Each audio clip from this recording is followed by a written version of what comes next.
All right, welcome back to Sports Talk with Robert Allen and friends here on Triple Play Sports 1020, 1580, 1051, 93.3, and 93.1. We're all over the place. We should mention, too, because we got off with a quick start with Craig Saxon from the Princeton Athletic Department talking about the new hire for the Cowboys at offensive coordinator and former Princeton offensive coordinator, former Fairleigh Dickinson offensive coordinator, and former quarterback at Williams College in Williamstown, Massachusetts, and that is Sean Gleeson. We should mention we're at Advantage. We'll tell you more about Advantage. You know, one of our regular advertisers, Advantage Plumbing, Heating, and Cooling, and we're going to talk about the new tankless water heater a lot of people are going to. We're also going to catch you as well on humidifiers because the air has been so dry here in Oklahoma. Probably not nearly as dry, that being the air. It's a little moist, a little closer to the ocean in Raleigh, North Carolina. And that's where we go next. And I know a lot of people are shaking their heads. Okay, what? Dan Casey? What? Huh?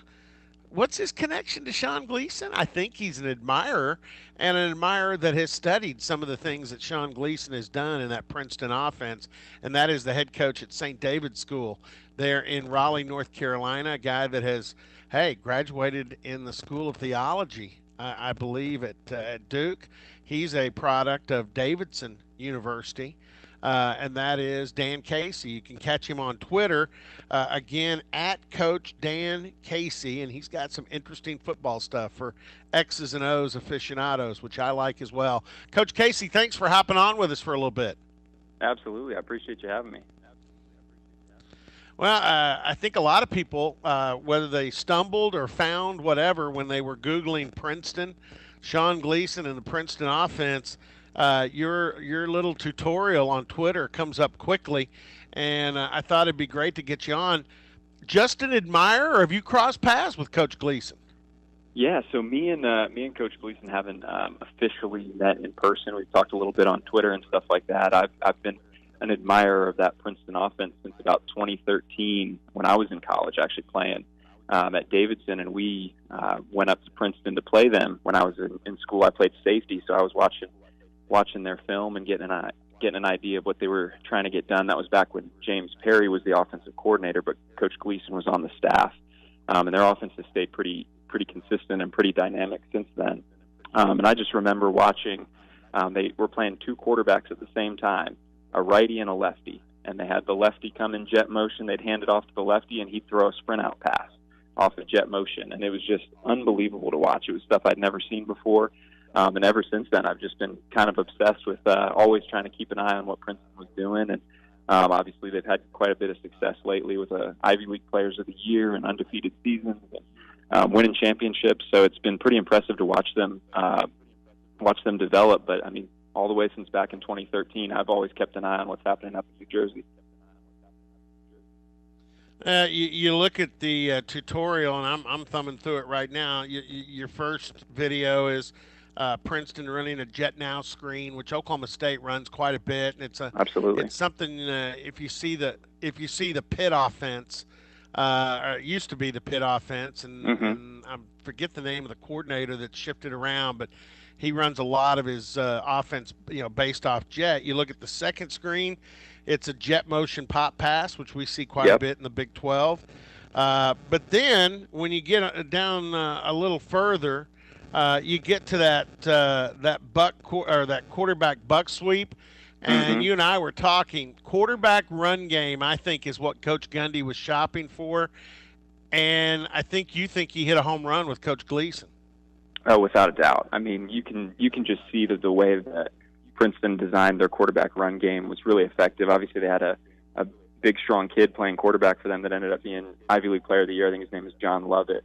But the great thing about Coach Gleason is I think he has some flexibility. I mean, the year prior to that, I think they had the Ivy League Player of the Year who was, a kid that was more in the mold of a Mason Rudolph or Cornelius. I mean, a little bit bigger pocket passer. But the way that he shuffled those quarterbacks back and forth and got guys running, but also, taking the top off the defense and throwing it deep. I mean, he just has some great ideas for how to get that guy involved in a lot of different ways. even when they had the more pocket passer, they were able to have packages with Lovett that, goal line, short yardage packages that were really effective for him the year before. And then when he took over full time, you could see that it was basically a ton of QB run game. I think that kid probably averaged close to 100 yards rushing a game. Yeah, and another interesting play is the one right after that where the RPO is a modified triple option. Really, what you think of purely now with RPOs, quarterback can take it, he can give, and then he's got the running back almost a counter type motion going the other way for the pass option. Absolutely.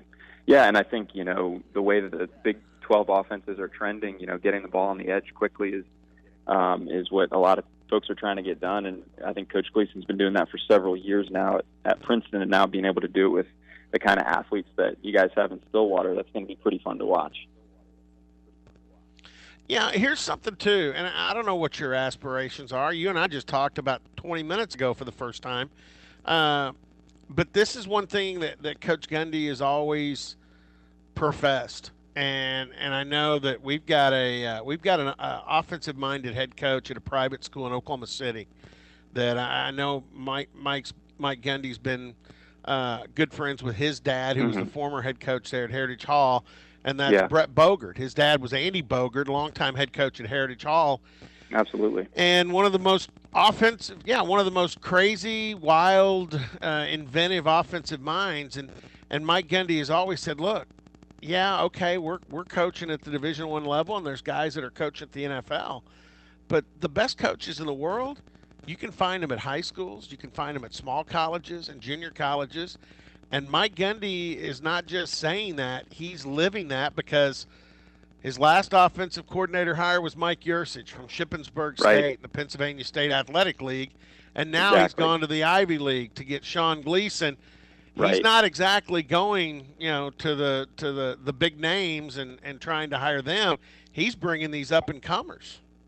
Yeah, absolutely. Well, and I think, too, what you've realized is that those coordinators at a little bit lower levels have a little bit more freedom in their schemes, because they're not dealing with the maybe some of the same constant pressure that some of the guys in the Big 12 are dealing with. And so I think one of the things that Coach Gundy's really nailed on in both these hires, I think, is that he's got guys that have had a lot of freedom to come up with inventive and creative things because they're not dealing with that kind of pressure. They're not dealing with trying to implement somebody else's schemes. It's really, truly their kind of their brainchild. And I think that's pretty powerful. And I think you're going to see this become kind of a trend among college coaches, that they're going to start mining lower levels of football to find some of the best offensive minds and defensive minds, to be honest, because good football is good football. It really doesn't discriminate based on the level of play. Yeah, one last thing. Dan Casey joining us. He's a head coach at St. David School. And besides head coach, I heard on the announcement when I was calling in, you have a theological role at the school as well, correct? I do, yeah. I'm the chaplain, so I get to, one of my passions is obviously coaching football. My other passion is being able to share my faith with my students. So I'm lucky enough to be at a place that lets me do both. So I'm pretty grateful for that. Well, let me throw you a scenario, because this is kind of the way the Oklahoma State offense was built. A guy you're probably familiar with, Larry Fedora, came in as the offensive coordinator with Mike Gundy when he got the head coaching job. There's a heavy foundation of Larry Fedora, and really Larry Fedora and Mike Gundy, because they both came out of a similar think tank staff at Baylor, where they coached together and kind of were like a rat pack. All right. After Larry, Mike took over and called for a couple of years, called his own plays, brings in the mad scientist, in the former Texas Tech staffer with Mike Leach, and now you've got the wide open spread attack that's mixed in with this play action pass offense. Then you bring in Todd Monken, who's now in the NFL and good friends with Mike Gundy. Then, like I mentioned, you bring in Mike Yursich, and now you're going to have Sean Gleeson. And basically, all of this has kind of built a master playbook. So I want your your expertise here. Sean will bring in a lot of his own stuff and add to Hmm. this, but he'll also be asked to learn the existing offense. I don't think For Mike sure. Gundy's throwing any of this stuff away. He wants to keep continuity with the offense. He'll need to learn the Absolutely. language here. How hard is that for a coach? If you were thrown into that situation, hey, I get to bring in some of my stuff, but I got to learn all this other, and I got to learn the language and convert it. Sure. How Sure. tough is that? Yeah, I mean it's a lot easier now than I think than it was a while back. I think you've seen, especially with social media and just the access that coaches have to each other now. A lot of us are speaking the same language because we're talking about concepts more than we're talking about specific plays. And so I think, in a way, because we're able to communicate so much, even me as a high school coach, I'm able to talk to college guys all the time and get their input on different things. And, what do you call this? How do you handle that? It's so helpful for me at a lower level of football to be able to bounce those ideas off guys that have been around it for a while. And so I think what you'll see is you will see Coach Gleason bring in some of his own stuff. But I think, like you said, Coach Gundy's got an amazing system working there.